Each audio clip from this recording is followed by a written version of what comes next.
En Angleterre, un parlement partage le pouvoir avec le roi. Ce parlement reste composé d'une chambre des lords et d'une chambre des communes, élus à la petite noblesse rurale et bourgeoise. Le parlement, quant à lui, siège à Londres dans le palais de Westminster. Ce modèle politique britannique a influé que ce soit en Europe, mais aussi dans les Amériques. Bonjour à tous, c'est Malicus, et aujourd'hui on va s'intéresser au modèle britannique et à son influence dans le monde.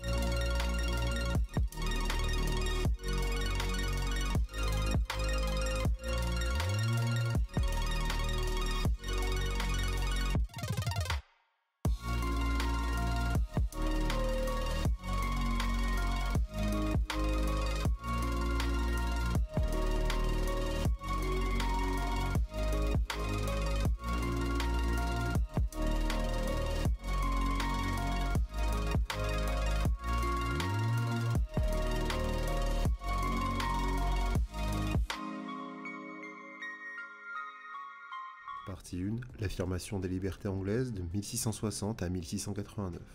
Vers 1660, l'Angleterre est peuplée d'environ 5 millions d'habitants contre 22 millions en France. L'Angleterre possède l'Irlande et depuis le début du siècle, le roi d'Angleterre, qui appartient à la dynastie des Stuarts, est aussi le roi d'Écosse.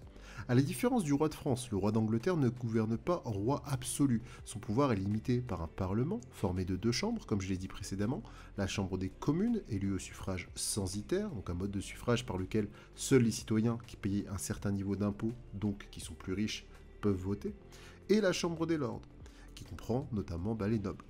Le roi ne peut pas lever d'impôts sans l'accord du Parlement, qui représente le peuple. Le Parlement vote aussi les lois, les bills, mais le roi peut y mettre son veto. La religion d'État, elle est une religion que l'on appelle l'anglicanisme. Les Anglais sont majoritairement anglicans, mais il y a d'autres formes de protestants, comme par exemple les puritains. Ce sont des protestants nommés calvinistes qui sont partisans d'un christianisme pur et très austère. Et en plus de ces protestants, il y a aussi bien sûr des catholiques. Les tensions sont donc très fortes entre l'église anglicane et toutes ces différentes minorités religieuses. De 1649 à 1658, la monarchie avait été remplacée par une république, dirigée par le puritain Cromwell. En 1660, le Parlement décide de rétablir le régime monarchique et il appelle sur le trône Charles II Stuart, le fils du précédent roi. Cependant, ce Charles II se montre favorable au catholicisme. Il va donc se heurter rapidement au Parlement, qui lui est composé majoritairement d'anglicans. On a toujours un lien entre politique et religion. Entre 1672, le roi cherche à suspendre les lois pénales contre les catholiques, notamment la déclaration d'indulgence. Le Parlement réplique en votant le Bill du Test en 1673, qui va interdire aux catholiques d'accéder à des fonctions publiques. Les parlementaires qui se méfient de Charles II, qui à tout moment peut les faire emprisonner, votent en 1679 la loi d'habeas corpus. Cet habeas corpus, je vous le mettrai, il empêche tout simplement les emprisonnements arbitraires. En effet, toute personne qui sera arrêtée, même par ordre du roi, devra être conduite devant un juge. Il n'y a pas d'emprisonnement arbitraire, comme je l'ai dit, donc emprisonnement sans raison juridique, c'est ce qui limite ici le pouvoir royal. Ce conflit entre le Parlement et le roi entraîne la formation de deux grands partis qui vont s'opposer aux communes. Les Tories, qui vont être les partisans des droits du roi, alors que les Whites vont défendre avant tout la prépondérance du Parlement. On arrive entre 1688 et 1689 avec ce que l'on appelle la Glorieuse Révolution et le Bill of Rights. Le duc d'York va succéder à ce moment-là à son frère, Charles II, en 1685. Il s'appellera Jacques II. Il est ouvertement catholique et soulève la crainte d'un rétablissement du catholicisme par les forces de l'ordre. Les parlementaires prennent peur et se mettent d'accord pour le remplacer par un prince protestant, Guillaume d'Orange. Ce dernier est l'époux de Marie de Stuart, la fille de Jacques II. En novembre 1688, Guillaume débarque en Angleterre avec sa petite armée, alors que Jacques II, surpris et sans soutien, s'enfuit en France. C'est ce que l'on appelle la Glorieuse Révolution, qui a lieu en 1688. En février 1689, le Parlement proclame le roi Guillaume II d'Orange et la reine Marie II, mais les souverains ont dû accepter auparavant le Bill of Rights, la déclaration des rois, qui renforce les droits du Parlement et accorde de nouvelles libertés individuelles. Ce Bill of Rights, c'est vraiment l'un des contre-pouvoirs les plus importants accordés au Parlement pour contrer justement le roi et éviter qu'il soit dans un absolutisme comme en France. Peu après, le Parlement votera une loi de tolérance, notamment en faveur des puritains, qui accordera à celui-ci la liberté de culte en 1689. Partie 2, l'Angleterre et son influence après 1689. Après la glorieuse révolution, le régime politique évolue vers une monarchie parlementaire. Le roi ou la reine choisit de plus en plus souvent ses ministres dans la partie majoritaire à la Chambre des communes. Le Parlement oblige le roi à le convoquer chaque année et décide que les élections aux communes auront lieu tous les 3 ans. Enfin, les souverains prennent l'habitude de ne plus mettre leur veto aux lois votées par les chambres. Dès 1695, c'est la liberté de la presse qui est proclamée, ce qui permet de donner une publicité au débat à la Chambre et à chaque parti de faire connaître ses opinions. Le Parlement montre sa nouvelle autorité par 2 grandes lois. En 1701, il vote l'acte d'établissement qui décide que le trône d'Angleterre ne sera plus jamais occupé par un souverain catholique. En 1707, l'acte d'union qui rassemble l'Angleterre et l'Écosse dans un seul État, le Royaume-Uni de Grande-Bretagne avec un seul Parlement. Le nouveau royaume comprend environ 7 millions d'habitants. À partir du XVIIe siècle, l'Angleterre se constitue progressivement en empire colonial, comme en France. En 1714, elle possède des comptoirs en Inde, des îles dans les Antilles, la Jamaïque surtout, et 12 colonies échelonnées sur la côte de l'Amérique du Nord. Le commerce maritime britannique se développe rapidement après 1670. Les marchands anglais vont chercher des produits tropicaux dans les colonies, sucre, tabac, coton, qu'ils redistribuent ensuite en Europe. Ils pratiquent la traite des esclaves noirs d'Afrique et le commerce triangulaire. Plaque tournante des trafics européens et coloniaux, Londres assure les 3/4 du commerce extérieur de l'Angleterre. On y trouve la Banque d'Angleterre, fondée en 1694, la bourse, les sociétés de commerce, les compagnies d'assurance maritime, etc. Londres atteint 575 000 habitants en 1700 et écrase les autres villes par sa taille. Les négociants, grands marchands, les armateurs, les financiers sont essentiellement localisés à Londres.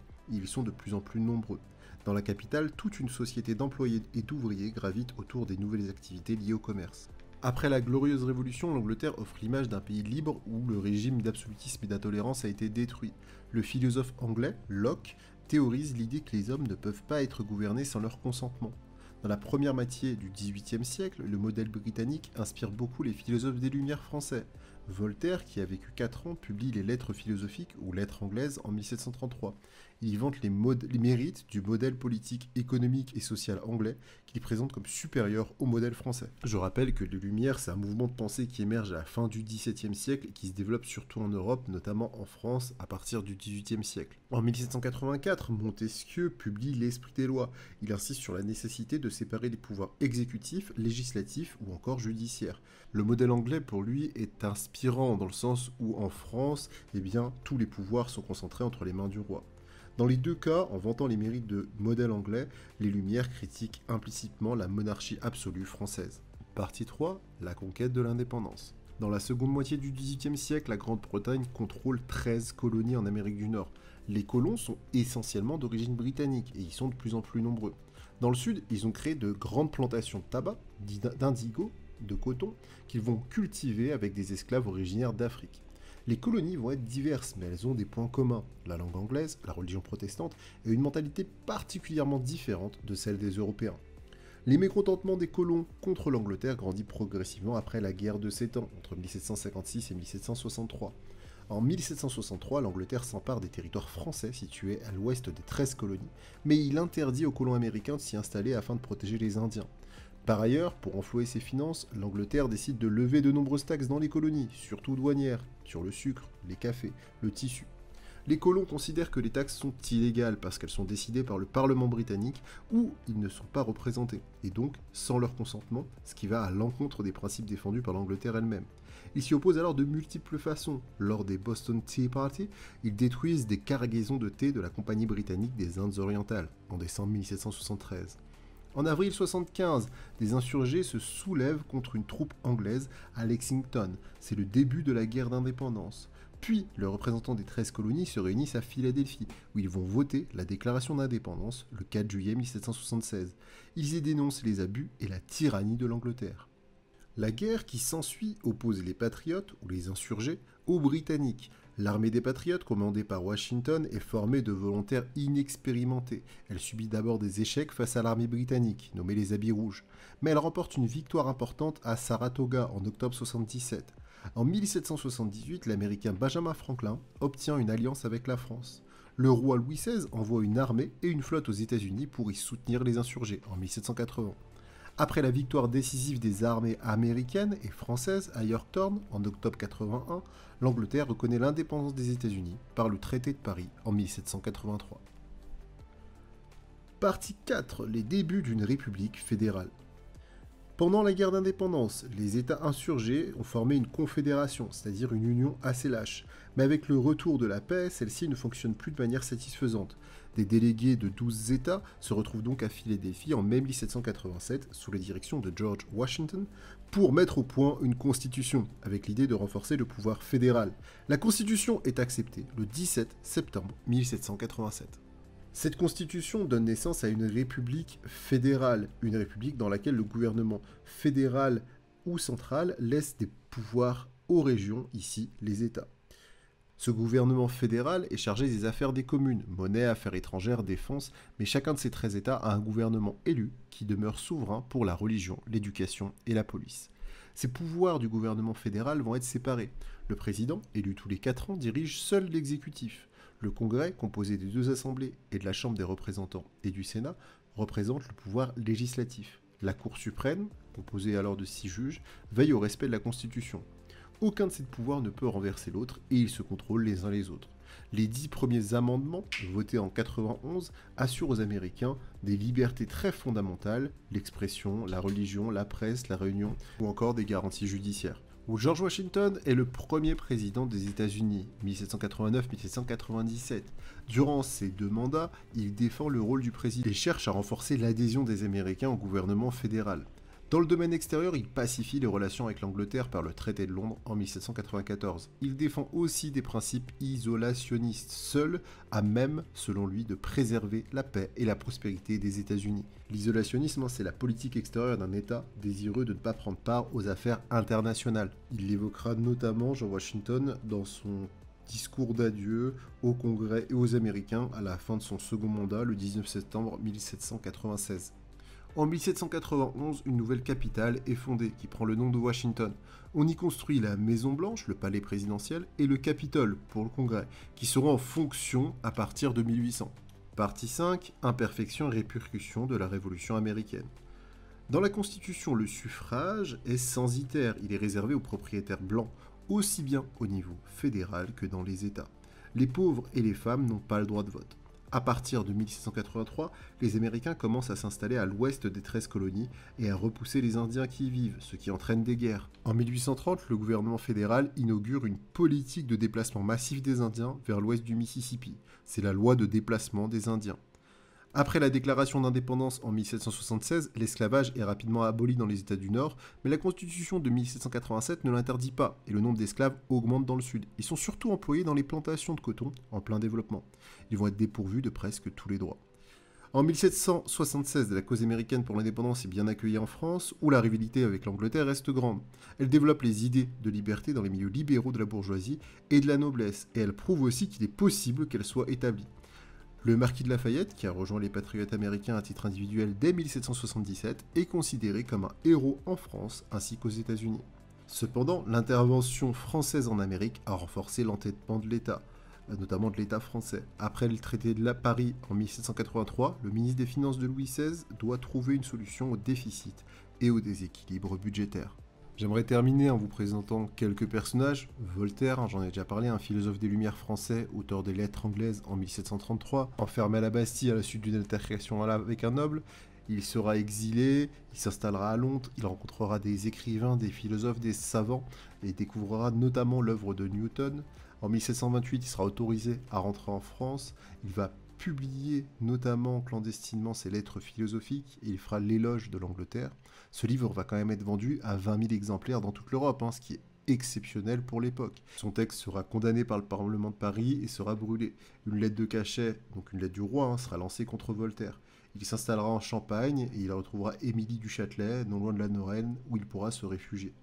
Pendant les 10 années suivantes, il sera notamment du côté de Sireille, il va continuer son œuvre philosophique tout en essayant d'éviter l'emprisonnement de la Bastille. George Washington, deuxième personnage très important, assez rapidement, né en 1732 dans une famille de riches planteurs en Virginie, il combattra les troupes britanniques lors de la guerre de 7 ans en Amérique contre la France entre 1753 et 1758, il sera le commandant en chef des insurgés ou patriotes durant la guerre d'indépendance entre 1776 et 1783, il présidera la Convention de Philadelphie chargée de la réduction de la Constitution des États-Unis en 1787. De 89 à 97, il sera le président des États-Unis, il aura fait 2 mandats, et en 1794, il signera le traité de Londres qui pacifie les relations avec l'Angleterre et noue avec elle des relations commerciales. Lafayette est un personnage aussi important de la période, noble français qui a participé à la guerre d'indépendance américaine de 1777 à 1783. Et il reviendra en France et ses idées notamment inspireront énormément celles de la Révolution française. Et enfin Benjamin Franklin, l'ambassadeur des États-Unis en France qui a participé à la rédaction de la Constitution américaine. Voilà, c'est tout pour moi, j'espère que cette petite vidéo vous a plu, j'essaie d'aller assez vite sur certains points, donc n'hésitez pas si vous avez des questions, les commentaires sont là pour vous. N'hésitez pas à vous abonner si ça vous plaît, tous les semaines en général il y a une petite vidéo de Vulga qui pop, donc n'hésitez pas à suivre pour plus d'infos. Je vous dis à la prochaine pour les aventures, c'était Malicus, prenez soin de vous, à toutes.